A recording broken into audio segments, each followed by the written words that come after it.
You know how sometimes a headline just hints at a much bigger story? Yeah. That's definitely the vibe I get from what's been going on between the Trump administration and Harvard. Oh, absolutely. It might look like just another political dust-up, maybe, but when you start pulling at the threads, you realize it's a clash that could really reshape higher education and maybe more. It really could. What's fascinating here isn't just the sort of immediate back and forth, it's the underlying questions being raised, you know, hmm about the autonomy of universities, how much the government can or should influence how they operate. Okay, so let's really dig into this then. Today, we're taking a deep dive into the Trump administration's recent moves against Harvard. Specifically, we're focusing on that pretty huge action, revoking their ability to enroll international students. Yeah, that was big news. We've got reports laying out the timeline, some analysis that helps see the bigger picture. Our goal, really, is to cut through the noise, figure out exactly what happened, what drove these decisions, the immediate ripples, and what the long-term impact might be. We want to give you a solid understanding of this whole complex situation without, overwhelming you. And it's key to remember, like you said, this wasn't just out of the blue. It's the latest move in what's being described as a real standoff between the administration and Harvard, something that's been building since, what, early April. Right, April. And the action that really grabbed headlines was this revocation, taking away Harvard's ability to bring in international students. Can you break down exactly what that means? Yeah, essentially, the Department of Homeland Security, DHS, under the Trump administration, pulled Harvard's certification for the Student Exchange and Visitor Program. SEVP, they call it. SAVP. And that program is basically the mechanism, the permission slip, that lets universities issue the paperwork for international students to get visas and study here. So without that SEVP certification, Harvard just can't enroll new students from other countries. Okay. And what was the official reason given, for taking such a pretty drastic step? Well, according to a letter from Homeland Security Secretary Kristi Noem, the administration took action because Harvard had allegedly, and this is their word, failed to fully comply with requests to produce records about its foreign students. But the letter went further. It also mentioned concerns about Harvard perpetuating an unsafe campus environment that is hostile to Jewish students, promotes pro-Hamas sympathies, and employs racist diversity, equity, and inclusion policies. Quite a list. Wow. Yeah, that's a serious set of allegations. How did Harvard react? What did they say? Harvard's response was pretty immediate. They called the move unlawful, and they argued it undermines the school's research mission.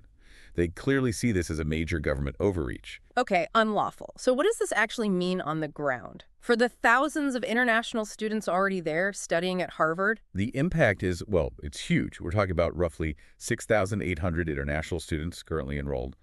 The administration basically said these students need to transfer to other SEVP-approved schools in the U.S., or they risk losing their legal status to be here. Imagine the upheaval, right? Having to potentially change your entire academic path basically overnight. That sounds incredibly stressful, just awful for them. What about students who are literally just finishing up, like graduating now? Fortunately, there's some clarification there. Students who finish their degree requirements this semester will still be allowed to graduate. That's confirmed. The revocation itself is set to take effect for the 2025-2026 academic year. Okay. And with class of 2025 expected to graduate, I think, next week.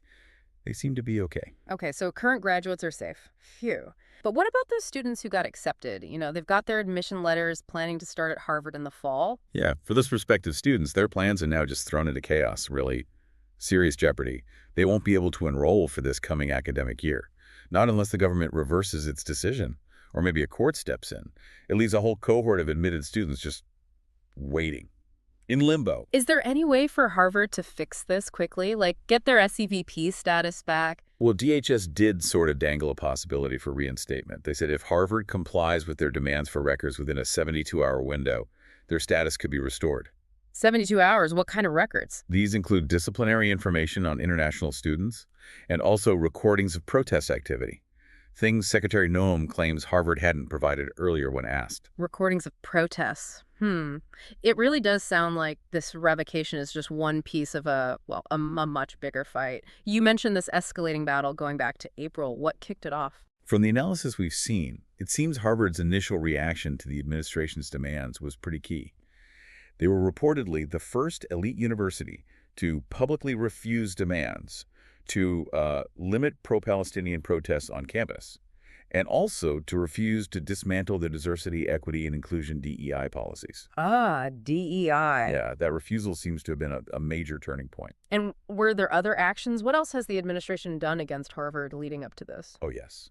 There have been several pretty significant steps. One of the biggest was the administration freezing about $2.2 billion in federal research grants. Billion with a B. Billion with a B, yeah. Yeah. Federal grants awarded to Harvard. That has a potentially massive impact on their research, especially in areas like medicine and science. Huge. Is Harvard fighting that? They are. Harvard has actually filed a lawsuit to try and end that grant freeze. And on top of that, the administration has also publicly threatened to revoke Harvard's tax-exempt status. Wow. Which, as you can imagine, would hit their finances, their fundraising, really hard. Okay, freezing billions in research funds, threatening tax status, and now this international student ban. It really paints a picture of, a concerted campaign by the administration. What's the underlying driver here? What's their perspective on this whole thing? The analysis suggests there's this long-held view within the administration and maybe among its supporters that places like Harvard are sort of bastions of liberal academia. And that view seems to have really intensified after the campus protests related to the Gaza war.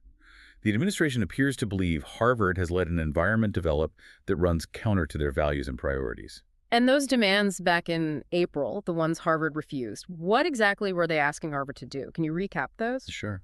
They were pretty extensive. They touched on several core parts of how a university runs, things like governance reforms, basically aimed at reducing the influence of faculty and administrators seen as maybe prioritizing activism over scholarship. Then there were demands for a big admissions and hiring overhaul. That included audits to make sure they complied with administration standards and specifically eliminating DEI initiatives. Right, the DEI again? Yep. Plus, they wanted viewpoint diversity audits of faculty and students, suggesting possible restructuring based on those results. Viewpoint diversity audits. And, as we've been discussing, much stricter international student oversight, demanding detailed records of their activities, which obviously connects to their visa status. So it sounds like a pretty fundamental reshaping of Harvard they were demanding, from governance to hiring to students. And as you said, Harvard didn't just agree. Why did they push back so hard? What was their reasoning? Harvard's defense really comes down to principles of institutional autonomy and academic freedom. They argued these demands violate constitutional rights, especially freedom of speech, freedom of inquiry, things central to academic life. And they argued the demands infringe on the university's independence to make its own educational decisions. They've really stuck to emphasizing those core values. It really feels like we're in, well, uncharted territory here. I mean, revoking a university's ability to enroll international students for these kinds of reasons. Has that happened before? The reporting suggests no. It seems to be unprecedented. Yeah. According to the American Council on Education, while the government does sometimes remove schools from that SEVP program, it's usually for very specific administrative or legal reasons. Like things like, losing accreditation or major financial instability. Not usually for reasons tied to speech on campus or disagreements over policies like DEI in this way. Okay, so that unprecedented tag really means something here. It highlights how serious this is. So if this is a first, what are the wider implications? For higher education across the U.S., this can't just stop at Harvard, can it? No, that's exactly right. This situation raises some really fundamental concerns for all of higher ed. The most immediate is probably the question of academic freedom. Well, if the government can take actions like this based on perceived ideology or how schools handle protests, it could create a real chilling effect across campuses. Faculty, students, they might become more hesitant to express dissenting views if they fear their institution could lose funding or face other penalties. And the impact on research, too, right? With those funding freezes you mentioned, that must worry the whole scientific community. Oh, absolutely. Cutting billions in federal research grants could seriously hurt research projects, not just at Harvard. It serves as a kind of warning, maybe, to other institutions, and that could slow down progress in really critical areas: public health, medicine, science, tech innovation, stuff that benefits everyone.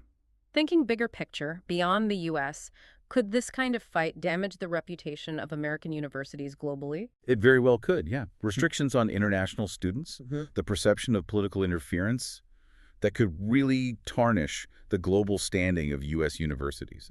Prospective students from around the world might think twice about studying here.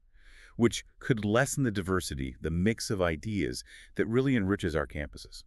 And lastly, could this set a kind of new normal, a precedent for how the federal government deals with universities going forward? That's a major concern, yes. The actions against Harvard could potentially establish a precedent for more federal intervention in how universities are run, their policies, nationwide.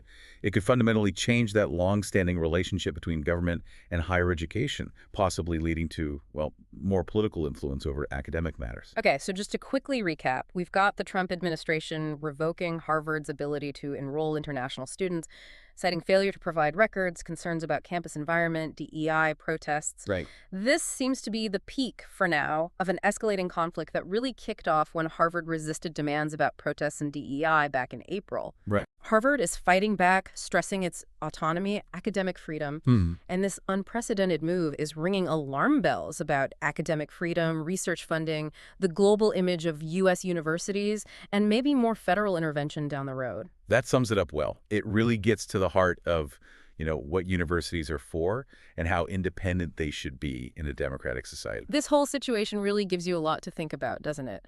And that brings us to our final point for you today.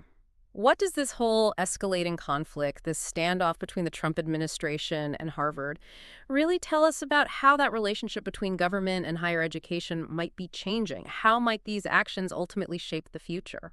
The future of research, education, the kind of diversity of thought we see on campuses across the country, it really pushes you, I think, to consider that delicate balance between federal oversight, institutional autonomy, and those fundamental principles of academic freedom in the world we live in today.